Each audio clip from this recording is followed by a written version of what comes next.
तो अब मुझे डर लग रहा है कि अब ये हलाल के नाम पे अगर मान लो बकरे का भी है, तो वो हलाल का है या नहीं है, ये कैसे साबित होगा?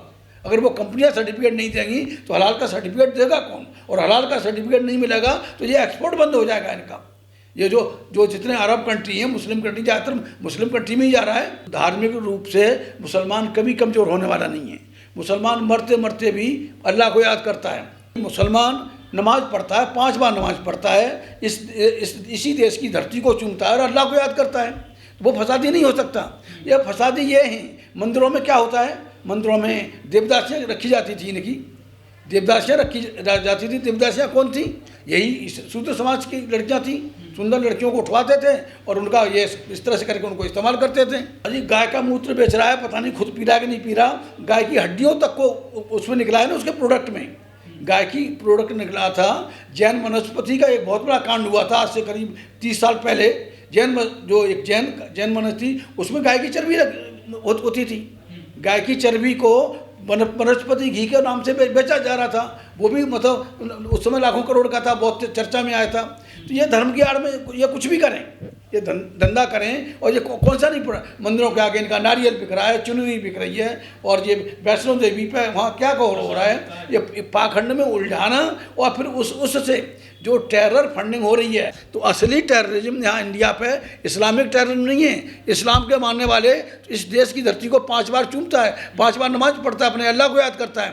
इनके मंदिरों में क्या होता है, क्या नहीं होता है? देवदासियों के साथ में क्या नहीं होता था? और अभी भी साउथ के मंदिरों में ये प्रथा कहीं कहीं बताई जाती है। ये हिंदू सवर्ण हिंदुओं को सत्ता में बने रहने के लिए क्या वो पैसा नहीं खर्च हो रहा क्या? देखिए, योगी ने जो कहा है कि ये हलाल सर्टिफिकेट की आड़ में कंपनियां वो फंडिंग कर रही हैं, तो अब तक योगी ने कितनी कंपनियां वो चिन्हित की हैं, कितनी कंपनियों पर छापा पड़े, छापेमारी हुई है उनके पास में। जो ATS है, दूसरी एजेंसी है उनके पास में, अब तक कितनी ऐसी कंपनियां उन्होंने पकड़ी हैं। हवाई बयान देना तो कुछ भी कह लो। ये जो 24 का इलेक्शन जो आ रहा है, और 24 का इलेक्शन इनका करो या मरो के लिए है। किसी भी कीमत पे इस देश की फिजा खराब करने का इनका तरीका है। तो योगी से आप मीडिया वाले पूछते क्यों नहीं कि भाई अब तक उसने ऐसी कितनी कंपनियां पकड़ी हैं, उनको क्या सज़ा दी है, क्या हुआ है? वो आज तक तो ऐसा कुछ हुआ नहीं। और खामखा के ये हलाल के सर्टिफिकेट के बीच में फंडिंग हो रही है, तो फंडिंग को जो भी इलीगल फंडिंग है उसको रोको, पकड़ो उनको कि भाई वो ये बताया कि अब तक उसने ऐसी कितनी कंपनियों को पकड़ा है जो सर्टिफिकेट की आड़ में, जो हलाल सर्टिफिकेट की आड़ में जो वहाँ से फंडिंग करती हैं, और वो पैसा टेररिज्म में इस्तेमाल हो रहा है। ये तो योगी को जवाब देना चाहिए ना कि एक तरफा नहीं है कि आप, ये डेमोक्रेसी है यहाँ पे, आज योगी है कल नहीं रहेगा। तो इस तरह से करके मुसलमानों को परेशान करने की बात है। और फंडिंग का जो होती है, जितने भी टेररिस्ट फंडिंग हैं जो आज तक पकड़े गए या जो आए हैं या जो पैसा लेके भागे हैं, उसमें 99% तो हिंदू होते हैं। सारा काम वही करते हैं, मुखबरी का काम ये इन्हीं के लोग करते हैं। भाई उस पर भी क्यों, ये सारे इन मंदिरों पर भी रोक लगनी चाहिए। जितने जो खरपतवार की तरह मंदिर हैं, और बड़े बड़े मंदिरों का करोड़ों अरबों रुपया जो आता है, ये जो तिरुपति बालाजी का तो बताओ, पता नहीं लाखों करोड़ रुपया बताते रोज का आता है। जो 4-5 मंदिर हैं, तिरुपति बालाजी का हो गया, सिद्धि विनायक का मंदिर हो गया, इसका बम्बई का, इसका एक मंदिर यहाँ का हो गया, इसका ये बनारस का मंदिर हो गया। तो इस तरह से ये साईं बाबा का मंदिर है। ये 4 मंदिरों का ही टर्नओवर, मतलब ये सब लोग के सालों का मतलब लाखों करोड़ का है। वो पैसा कहाँ जाता है? वो पैसा का हिंदू टेररिज्म में नहीं इस्तेमाल हो रहा, हिंदू आतंकवाद में क्या ये पैसा नहीं इस्तेमाल हो रहा है? तो अगर ये एक तरफा कार्रवाई ठीक नहीं है। आप थाने में जाइए, थाने में मंदिर बना हुआ है, और कौन सा थाना है जहाँ पर पुराने जो थाने आप देखेंगे वहाँ बाकायदा मंदिर बना हुआ है। मंदिर का क्या मतलब है? ये एक वेलफेयर स्टेट है, डेमोक्रेसी है, ये धार्मिक स्टेट नहीं है। इंडिया, भारत हमारा धार्मिक स्टेट नहीं है, रिलीजियस स्टेट नहीं है। तो आप ये सारा ये मंदिर है, बसों पर, सरकारी बसों पर जा रहे हैं, जय भोले की, बम भोले की, ये इस तरह की इन सारी बातों से क्या है, क्या मैसेज जा रहा है? तो मंदिरों का जो लाखों लाख करोड़ रुपया जो निकल रहा है, उस पर योगी ने आज तक क्यों नहीं एक्शन लिया? अगर वो ही ऑनेस्ट, अगर ये ईमानदार हैं तो ये तो बिल्कुल ईमानदार को तो सबके साथ एक जैसा व्यवहार करना चाहिए कि वहाँ मुस्लिम, आप इस्लामिक फंडिंग की बात कर रहे हो, हिंदू फंडिंग की बात क्यों नहीं कर रहे हो? वहाँ मोदी महाशय का विजिट हुआ था बद्रीनाथ केदारनाथ के मंदिर पे, उससे पहले मतलब किसी को नहीं मालूम था कि यहाँ पर क्या है क्या नहीं है। और वो वहाँ से, ये मीडिया की खबर पर अगर हम यकीन करें तो मीडिया ने कहा था सोना वहाँ से बद्रीनाथ के मंदिर से गायब हुआ। ये सारी कवायद कब हुई कि मोदी महाशय का जब विजिट हुआ, विजिट होने के बाद में वो सोना पीतल में बदल गया।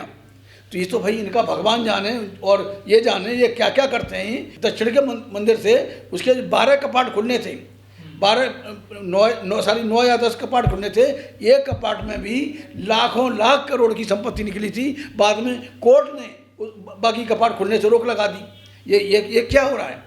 ये सवर्ण हिंदू सत्ता में बने रहने के लिए जो जो जो असली टेरर फंडिंग तो हमारे लोग कुछ अनजाने में, और बाकी ये हिंदू लोग वो मंदिर के बहाने, इनका पैसा मंदिर में जाता है, मंदिर से इनको सत्ता में बने रहने के लिए, सवर्णों का सत्ता में बने। ये अब आप देखिए, ये मुश्किल से 8-9% आबादी है ब्राह्मण क्षत्रिय वैश्यों की, और ये देश की आज़ादी से लेकर आज तक सत्ता में क्यों बने हुए हैं? वही मंदिरों की फंडिंग है। मंदिरों के जरिए जो पैसा आता है, लाखों लाख करोड़ रुपए आता है, उसको ये मुसलमानों को डराने के लिए, दलितों को दबाने के लिए, पिछड़ों के हक मारने के लिए जो सारा इस्तेमाल हो रहा है। देखिए, रामदेव कोई बाबा नहीं है, ये साधु नहीं है, वो एक बिजनेसमैन है। और वो बिजनेसमैन वो ही फ्रॉडलेंटली जो हिंदू नफरत करता है, गाय का गोश्त, गाय के नाम से नफरत करता है, और वो गाय के प्रोडक्ट आप बता ही नहीं कि मतलब लाखों रुपए का इसने गाय का मूत्र बेच दिया। क्या है? गाय का है, आदमी का है, क्या है? और फिर ये हिंदू पिया, मुसलमान ही इसके प्रोडक्ट को छूता। ये और यहाँ तक कि है दलित भी इसके प्रोडक्ट को, बाबा के, उनको रिजेक्ट कर दिया कि एक प्रोडक्ट ऐसा था, मुझे याद नहीं आ रहा, उसमें इसका ये हड्डियों का चूरा उसमें निकला, वो गाय की हड्डियों का चूरा बताया गया। तो ये बिजनेसमैन है, फ्रॉडलेंट बिजनेसमैन है, ये बाबा नहीं है। जितने बाबा निकल रहे हैं, देखिए मैं एक वीडियो देख रहा था जो राजीव दीक्षित हैं पुराने, उन्होंने कहा ये धर्म के नाम पे जो प्रवचन होते हैं, और प्रवचन करता करोड़ों रुपए ले जाता है, आपको बुद्धू बनाता है कि भाई क्या लेके आए, क्या लेके जाओगे, सारा उसको दे दो। तो हैं जो जितने कथावाचक हैं उन्होंने उस पर मतलब उनके खिलाफ बोला, ये रामदेव के खिलाफ बोला। बाद में क्या हुआ? उस बेचारे का मर्डर हुआ। वो एक इंजीनियर आदमी था, by education and by profession he was engineer. जब इसने देखा व्यवस्था का, हालांकि वो ब्राह्मण था, और वो जिस आयुर्वेदिक में जड़ी बूटियों के सारे से जो इलाज की बात उसने की, तो उससे इसकी कुर्सी हिल गई बाबा रामदेव की। और पता नहीं क्या हुआ क्या नहीं हुआ, ये अभी राज छिपा हुआ है। जो जितना भी हिंदू जो ये कथावाचक हैं, प्रवचन करने वाले लोग हैं, इनसे इनका धंधा चल रहा है। कहीं से ज़मीन में से निकालेंगे, कुछ भी उसको कर देंगे, और उनके नाम से जो प्रोडक्ट निकलते हैं, उनके यहाँ जो पानी भी बिकता है, पानी से भी लाखों रुपए की इनकम होती है। इनके मंदिरों में क्या निकला है, इनके आश्रमों। राम रहीम का जो फूल गोभी 5000 रुपये का बिकता था, गोभी का फूल। राम रहीम की सारी मतलब स्थिति सामने आ गई। जब उसने बीजेपी को सपोर्ट करने से मना किया तो उसको उठा के इन्होंने बंद कर दिया। जब तक सपोर्ट कर रहा था, उसी तरह से एक और था जो ये नहीं, आसाराम को तो सब नतमस्तक थे, आशीर्वाद लेने जाते थे। वो तो फिर बाद में कहा ये बापू नहीं डाकू है। इनके ही वचन थे कि वो बापू नहीं, ये डाकू लोग हैं। राजीव दीक्षित ने भी ऐसा कहा है। ये जितने जो बड़े बड़े एक्सपोर्टर हैं, एक कंपनी मुसलमान की है, बाकी सारी कंपनियां, सारी जो साउथ की हैं, कहीं इधर की हैं, सारे ये इनके एमएलए और ये दूसरे लोग वहाँ जुड़े हुए हैं। एक था इसका संगीत सोम का भी, हाँ संगीत सोम जो ये मुजफ्फरनगर से था।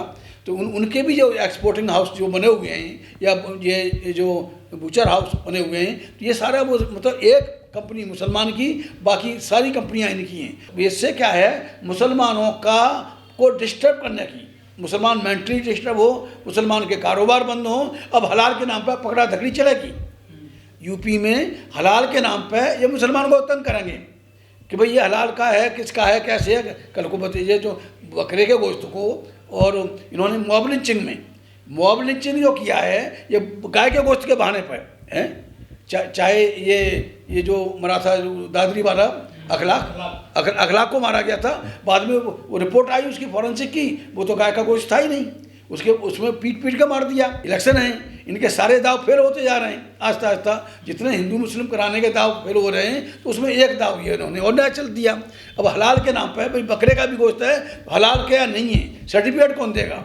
तो ये पूरी बदमाशी है मुसलमानों को परेशान करने की। मुसलमान तो है उनके धर्म में लिखा हुआ है, वो तो हलाल का है। जैसे जो सिख समुदाय है हमारा, वो झटका पसंद करता है, वो हलाल का पसंद करते हैं। अगर हलाल का सर्टिफिकेट नहीं होगा तो फिर वो तो फिर ये सब कुछ खाना बंद कर देंगे। और बंद कर देंगे तो जो गाय के ऊपर से जो इन्होंने प्रतिबंध लगाया है, और गाय के बहाने अब गाय को हाल क्या है कि किसानों के खेतों में घुसती है, रात भर किसान पहरा देते हैं और वो लट्ठों से मार की, उत्तर प्रदेश की बात बता रहा हूँ, उत्तर प्रदेश में लट्ठों से मार के इनकी गौ माता की ऐसी तैसी उत्तर प्रदेश का किसान कर रहा है। वो योगी को नहीं दिखाई दे रहा।